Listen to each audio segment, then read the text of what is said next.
আসসালামু আলাইকুম, কেমন আছেন? আশা করি আপনি ভালো আছেন। আমাদের আবার এক নতুন ভিডিওতে আপনাকে স্বাগতম। তো ফ্রেন্ডস, আমাদের আজকের ভিডিওর বিষয় হচ্ছে কীভাবে আপনি আপনার মোবাইলে কোনো রকম থার্ড পার্টি অ্যাপস না ব্যবহার করে সরাসরি আপনার মোবাইল থেকে মোবাইলের সেটিংয়ে থাকা যে লক আছে অ্যাপস লক, তো সেটি ব্যবহার করে আপনি আপনার মোবাইলের যে কোনো অ্যাপস এ ধরনের লক করতে পারেন। দেখুন, এই যে লক করা আছে আমার অ্যাপসটি, তো এই ধরনের আপনি খুব সহজে কীভাবে লক করতে পারেন, যেমনটা আবার লক করা আছে। তো এ ধরনের আপনি সমস্ত অ্যাপসই লক করতে পারবেন, যেটা খুশি সেটা। তো এটি আপনি কিভাবে করবেন আপনার মোবাইলে, তো চলুন সেটি দেখে নিই। তো এটির জন্য আমাদেরকে প্রথমে চলে আসতে হবে আমাদের সেটিংসে। ঠিক আছে, তো সেটিংসে আসার পর এখানে সার্চ বারে সার্চ করবেন যে অ্যাপস, APP অ্যাপস লেখার সাথে সাথে এখন চলে আসছে নিচে অ্যাপস লক। ঠিক আছে, তো এখানে অথবা অ্যাপস, তো এখানে একটি ক্লিক করবেন।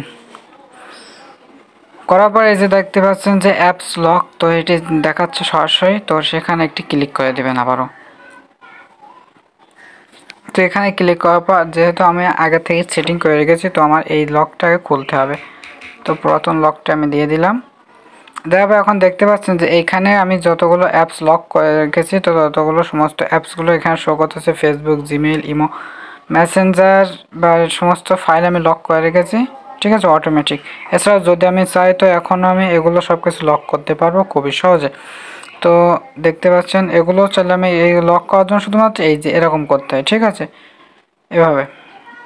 তো চলুন এখন আমরা কীভাবে লক করবো তো সেটি দেখে নিই।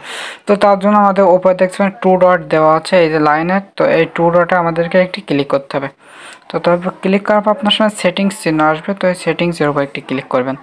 করার পর এখানে দেখতে পাচ্ছেন লেখা আছে টার্ন অফ অ্যাপস লক। যদি এখানে ক্লিক করেন আমার অ্যাপস লকের যে ফাইলটা আছে পুরোপুরি নষ্ট হয়ে যাবে, কিন্তু আমি সেটি করতেছি না, আমি পাসওয়ার্ড চেঞ্জ করে দেখাচ্ছি। ঠিক আছে, তো এখানে দেখছেন চেঞ্জ প্রাইভেসি পাসওয়ার্ড সেটিংস। ঠিক আছে, তো এখানে একটি ক্লিক করে দেব।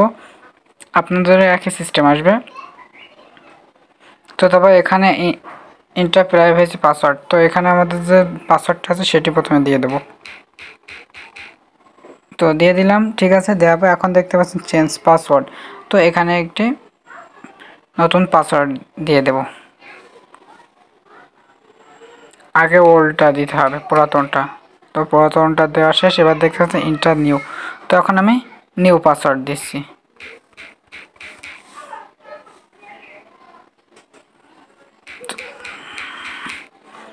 ওকে, তো ফ্রেন্ডস হয়ে গেল পুরো কাজ। তো এখন দেখতে পাচ্ছেন যে এখানে অ্যাপসগুলো লক, তো অ্যাপসগুলো আসলে কাজ করছে কিনা চলুন সেটি দেখিয়ে দিই।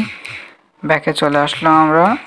হ্যাঁ, আসার পর এখন যেহেতু আমার লক আছে, তো ফটোর ফাইল লক আছে, তো এখানে ক্লিক করে দেখুন এখানে হচ্ছে এখানে দেখাচ্ছে না, এখানে একটি লক করা নেই, ফেসবুক লক করা আছে খুব সম্ভব। না, তো দেখি তো কোনটা লক করা আছে। এটি কি লক করা আছে? হ্যাঁ, এই যে দেখুন লক করা আছে, তো অটোমেটিক লক।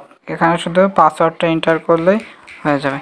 তো এভাবে আপনি আপনার সমস্ত ফাইল কোনো রকম থার্ড পার্টি অ্যাপস না ব্যবহার করে আপনি আপনার ফাইলগুলো লক করে রাখতে পারেন, যে কোনো কাছ থেকে সেভ করে রাখার জন্য। তো ফ্রেন্ডস, ভিডিওটি যদি ভালো লেগে থাকে তাহলে অবশ্যই একটি লাইক করবেন এবং কমেন্টের মাধ্যমে জানাবেন ভিডিওটি আপনার কেমন লাগলো। তো এছাড়াও আপনি কী ধরনের কী ভিডিও পেতে চান আপনার সুবিধার্থে, তো সেটি আমাদেরকে কমেন্টের মাধ্যমে জানিয়ে দেবেন। তো আজকের ভিডিওটি পর্যন্ত, দেখা হবে আবার কোনো নতুন ভিডিওতে। সুতরাং সে পর্যন্ত ভালো থাকুন, সুস্থ থাকুন, আল্লাহ হাফেজ।